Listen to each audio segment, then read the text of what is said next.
Welcome back, McGinn. It's good to see you. I am excited to bring you today's read aloud. I'm extra excited because it's from a series that I absolutely love. I know our students love books like The Good Egg, The Bad Seed, The Smart Cookie, and the new one that has come out is called The Sour Grape. Now, our books, The Sour Grape, I ordered a couple of them. They are a little bit delayed, but the good news is I wandered down to my friend Miss Horvath, who's always helping us out with our read-alouds, and she has loaned us her copy until ours arrive, hopefully next week. So we're going to enjoy Jory John's book, The Sour Grape. Here we go.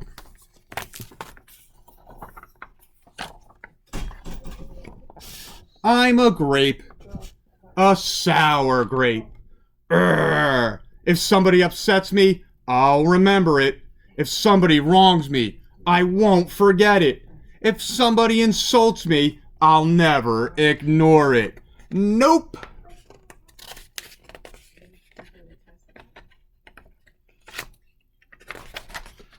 See that banana over there? That banana slipped and bumped into me, so I'm holding a grudge. See that orange? That orange didn't call me back for a whole week. Grudge. See that line? That line borrowed my scarf and never returned it. Grudge. I suppose I've got pretty thin skin for a grape. Nobody steps on this grape. Urgh. Granted, it wasn't always this way. I grew up in a close-knit bunch. There were about 3,000 of us in our little community. We were sweet to each other. You look nice today. So do you. No, you do. We all lived on a vine. Sure, it was a bit claustrophobic, especially when we were trying to get ready in the morning. Are you done in there? Come on. But my family was ripe with humor, goodwill, and warmth. We did our best with what we had. Are you going to finish that? My grandparents visited on the weekends. We'd stroll in the sun, and they'd teach us what they knew. They said that it takes a bunch to raise a seed.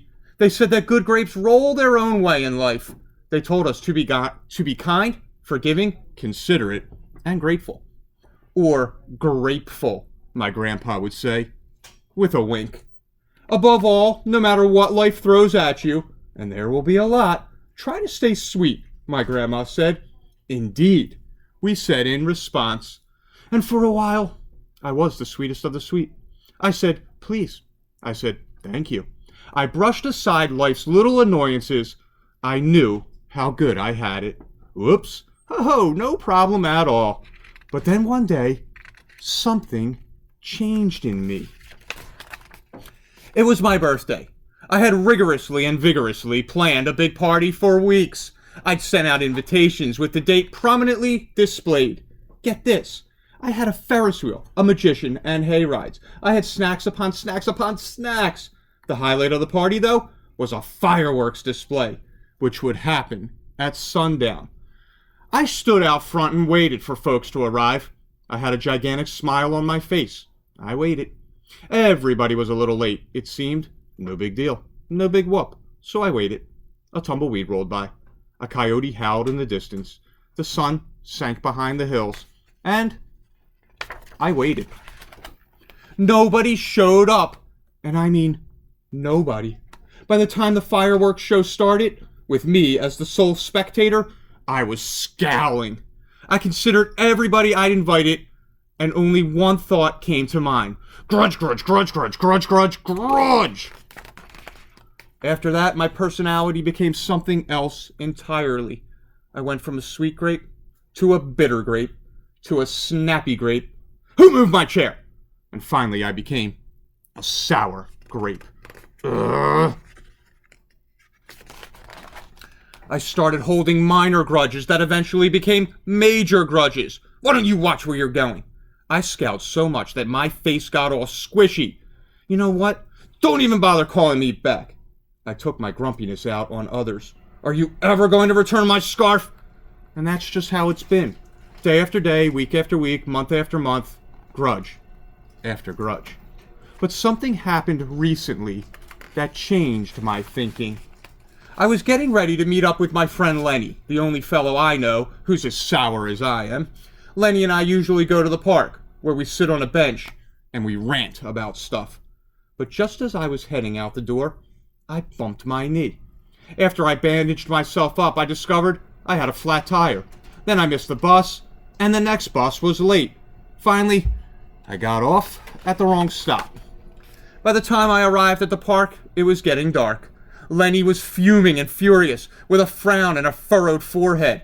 His face looked all squishy. "We agreed to meet at exactly 4 o'clock. You're 3 hours late."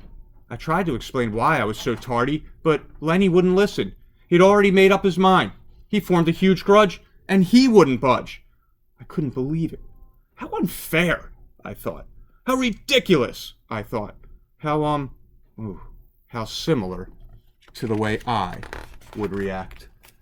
Lenny was pretty worked up. He was pacing back and forth, emitting occasional grumbles. His tone was tart, so I gave him a little space. Besides, it was nice out. I noticed the sky changing colors, the melodic chirping of the birds, the evening breeze, the buzz of the park insects coming alive at night.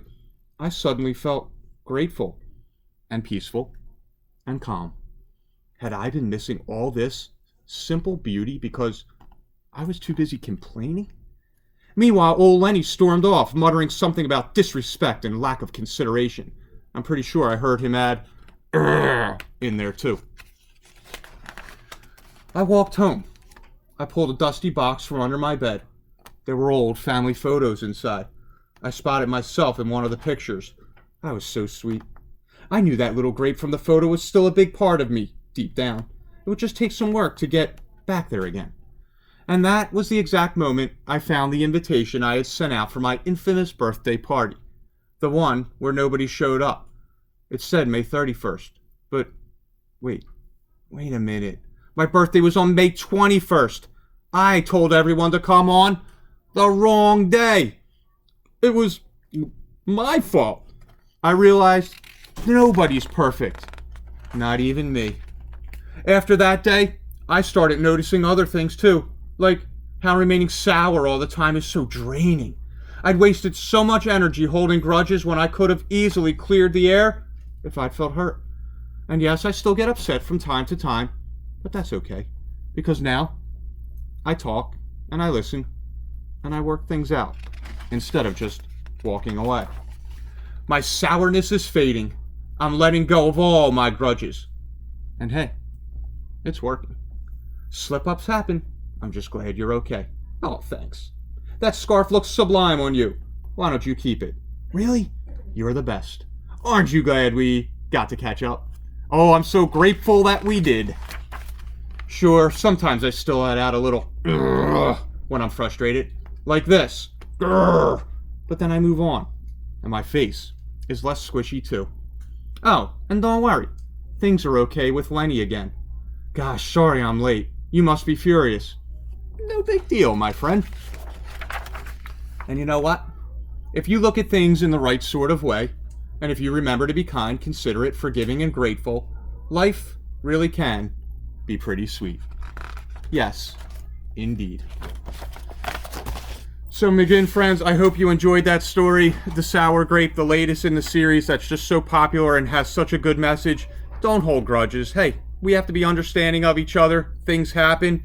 And if you hold a grudge, if you get all frustrated, it's only going to make you feel a little worse than normal if you would just say, all right, we'll work it out. So, McGinn, I'll see you tomorrow for another read aloud. You have an awesome night. Take care.